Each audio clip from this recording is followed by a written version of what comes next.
Welcome back to KTN News Center. Straight away we go to Kisii, where the burial ceremony for Simeon Nyachae is currently underway, and so far President Uhuru Kenyatta has arrived in Kisii to lead Kenyans in a bidding farewell to Nyachae, who will be buried today. Remember, this is the second funeral service that's being held. The first funeral service was actually held in Nairobi last week. We expect also other senior leaders to attend that funeral service. But as you heard it from my colleague Murimi Mwangi when he was giving us more details about the funeral service, he said that it was the wish of the family that politics is kept away from that funeral service that's happening today. But what you're seeing right now are the live pictures that we're giving you live from Kisii, where the former minister Simeon Nyachae's burial ceremony is currently being held, and so far President Uhuru Kenyatta has arrived for that funeral service. We are yet to see whether Deputy President William Ruto will also be there for that ceremony. And so far, actually, I'm just being told that it's been confirmed that the deputy, actually you can see it on your screen, the Deputy President William Ruto is also there for that ceremony, seated right next to President Uhuru Kenyatta, and also ODM party leader Raila Odinga is also there. And so right now, let me bring in my colleague Murimi Mwangi. Murimi Mwangi, good morning. So today is the final day where Kisii residents are saying goodbye to the former cabinet minister, Simeon Nyachae. But on our screens, we can see Deputy President William Ruto, Raila Odinga, the ODM party leader, Honorable Raila Odinga, and also President Uhuru Kenyatta on the same platform. Just days after, there was a bit of some political exchanges as to the DP being called to resign. What are we likely to hear from the three leaders during today's ceremony?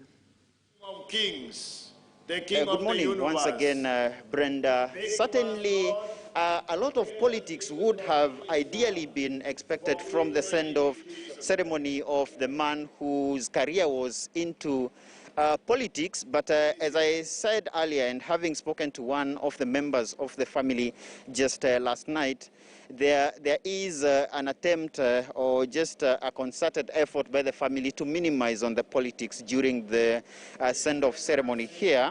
And partly the strategy that, from what I gather from the family, that they intend to use to limit on that politics, is to just only introduce the speakers whose speeches are critical to the event happening here today. Like, for instance, the area member of Parliament, Richard Tongi, will stand, speak, and just introduce his counterparts from the National Assembly that are in attendance. Same case applies to the host senator, but there are speeches that are expected, of course, from those that hold leadership positions in Parliament, be it in the National Assembly or in the Senate. Then, of course, the host governor will be expected to also introduce his counterparts that are here, but if the chair of the Council of Governors will be in attendance, he will get a chance to speak. And earlier, before the program kicked off, part of the instructions that came from the communication team was that anybody who deviates from what has been scheduled as the final send-off ceremony, any speech that veers off those tenets of what would be considered to be proper in the ceremony happening here today, will have their microphone switched off and evicted from the stage. Earlier on this morning, there were reports of the arrest of Joash Maangi, the deputy governor for Kisii. The reports that we got, having spoken to one of his aides, being that he was initially headed to Kisii School, ostensibly to receive Deputy President William Ruto, but was arrested there and then taken to the DCIO office in Kisii.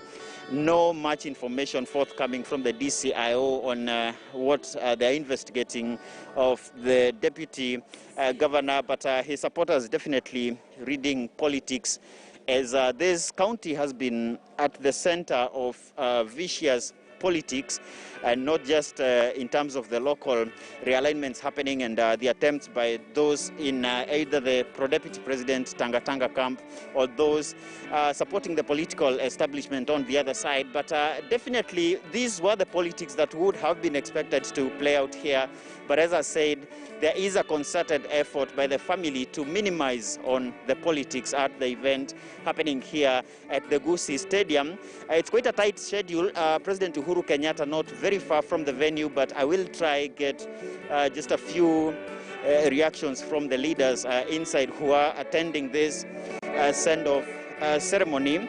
A send-off ceremony of a man who served in very senior capacities in different positions in government, and whose leadership style is a motivation and an inspiration to very many leaders currently, including Interior Cabinet Secretary Dr. Fred Matiang'i, who himself learned a lot from Nyachae, having been his personal assistant for some time. With my colleague Otieno, we will try just get a few reactions, particularly from local leaders that are here. Because he, as I said, has been an inspiration to many people for his leadership style. I just pick voices at random. Labda kwa heshima kubwa sana, kama unaweza kutufahamisha jina lako na kumbukumbu ambazo unazo kumhusu marehemu Simeon Nyachae. Kwa majina naitwa Charles Chweya, ambaye pia mimi ni ndugu yake Simon Nyachae. Nyachae nilianza kumjua nikiwa ninaanza kubarehe wakati alikuwa PC Nyeri. Hapo akapanda viti vile alikuwa anapanda mpaka akafikia kiwango cha kuwa permanent chief secretary in the office of the president. Hapo ndipo nilikuwa namsikiza kabisa kutoka na ile radio moja ambayo tulikuwa nayo kwa wakati huo. Vaa barakoa vizuri manake. Asante. Ndipo nilianza kumpenda. Hata wakati aliingia siasa 1992, tulianza kuwa pamoja na yeye mpaka amelala, ametuacha. Naombea jamii yake mema, Mungu awalinde, Mungu alinde wa Kisii, Mungu alinde wa Kenya. Hayo ndio ninayo. Our brother Honorable Simeon Nyachae, may you rest in peace. Thank you so much. And as we continue getting more views from those here, just some reflection into the life and times of the late Simeon Nyachae. Many will remember him for his tenure as a chief secretary. At the time, he wielded so much power in terms of the supervisory mandate over the cabinet. He attracted respect and fear in perhaps near equal measure due to the seniority that came with that position. I remember that time some leaders that were uncomfortable with Nyachae as chief secretary, claiming that he's usurping so much power that he had created a position of prime minister which was not in the constitution, and this also were some of the sentiments that might have prompted the state to remove that position from the hierarchy of the executive. Lakini pia tuendelee kupata maoni tofauti kutoka kwa baadhi ya Wakenya walio hapa. Labda wa mwisho kabla ni wazungumza na mwenzangu Moturi kwa upande mwingine, ukimkumbuka marehemu na unapoangazia maisha yake, ni kipi ambacho kwako kilijitokeza kwa uongozi na utendakazi wake kwa umma? Niseme kwa kikweli, mimi kwa jina ni Peter Okelo Tongi, ambao ni ndugu wake mkubwa wa Honorable Richard Nyagaka Tongi.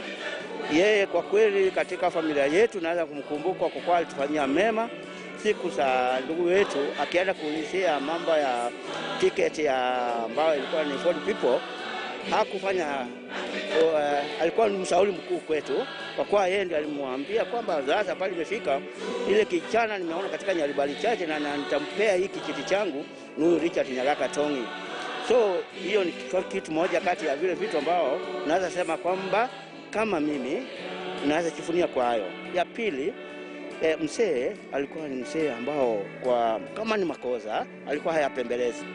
Akisema hili ni vibaya, analichukulia hivyo hivyo na alinasuluhishwa.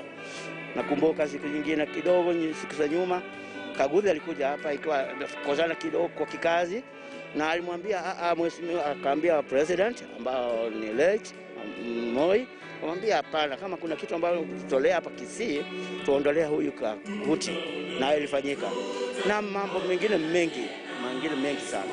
Kwa hivyo nampenda na tumemkoza na tutamkoza hata sana kama familia ya Mzee Tongi tutamkoza sana. Naam, shukran sana. Mwenzangu Moturi, wapo unanipata, labda tupate maoni ya wananchi walio hudhuria mazishi haya kwa upande mwingine. Wapo unanipata Moturi? Kupata kwa njia safi kabisa Mrimi. Naona kuwa mzee Nyachae anaendelea kutajwa kuwa mzee mwenye busara na anatajwa kuwa mzee mwenye busara na aliyefahamika na alikuwa mzee mtajika. Nimeweza na hapa naungana na mzee mmoja mkongwe ambaye ni mwenyekiti wa chama cha wazee, chama ambacho kwa wakati mmoja mwingine Nyachae aliweza kuwa mwenyekiti, na anahuzunika sana kuwa Nyachae aliweza kuwaacha, na kwa hivi sasa viatu vyake mzee huyu anaweza kuvivaa wengine ili waweze kutimisha ile ndoto ya Nyachae kuleta amani katika kaunti ya Kisii, kuleta amani kwa Gusii kwa jumla. Mzee, kwa jina waitwa nani? Unakuwa wewe ni mwenyekiti wa chama cha Kisii. Na mimi ndio chairman ya council. Sawa.